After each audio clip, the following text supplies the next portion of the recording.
you do not have to build your Planet Coaster 2 parks on a flat, boring map anymore. You can do it on something crazy like this, farmland, and I'm going to show you a very, very fast tutorial on how to do that. Whether you're new to the game or you've been with the game for a while, if you're like me, you kind of missed this. So usually you set up your sandbox park, and then you go through and you're working on your settings, clicking everything, turning everything on and off, adjusting everything the way that you really want to adjust it, and then setting up a great park name. In this case for me, it's, it's Danger Heights. So then you load the game in, and you're confronted with this. The big, flat, green expanse. Where do I put pathways? Where do I put walkways? The benches and the queue lines and the restaurants, and it's overwhelming, right? And the terrain tools, they're great.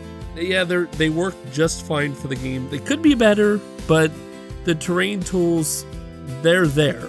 Okay, you can raise the land, you can lower it, you can shuffle things around, and you can make stuff, but oftentimes you're left with a big, huge question mark because you're staring at this big flat ground. But let me show you a much, much better way for you to start out on your Planet Coaster journey, and it's very simple. So once you go into Sandbox, click New Park, and before you do anything else, at the top, click Career Templates.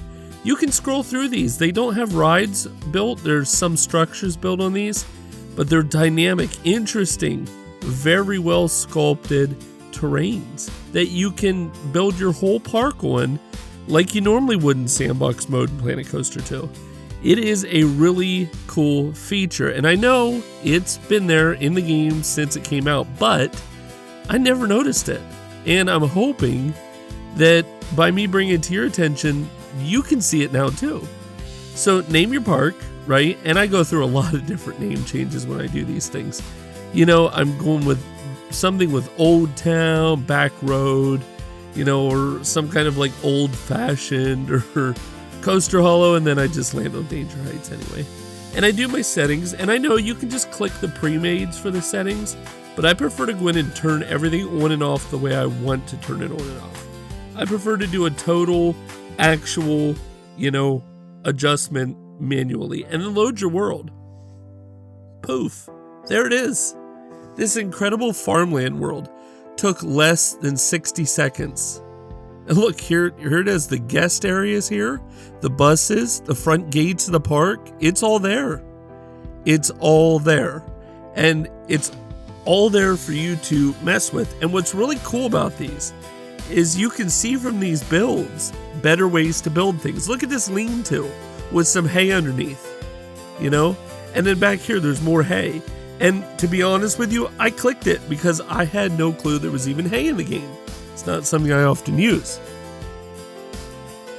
And then, it's mind-blowing because you can see all these tiny details and really clever and creative ways they've put things together and adjusted things. And yeah, I peeked around for, little Easter eggs here and there.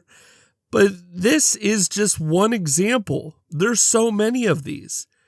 So what are you waiting for? If you're going to start your new theme park adventure in Planet Coaster 2, go ahead and grab yourself one of these pre-made worlds. There's no shame in doing it. It's amazing. And it's going to give you the creative fuel that you're going to need in order to get the best out of your parks. And I'm going to do a whole lot more tutorials coming up in the future, little things like this. So be sure to subscribe to the channel. And the video on the screen right now, YouTube thinks it would be a great video for you. And I can't disagree.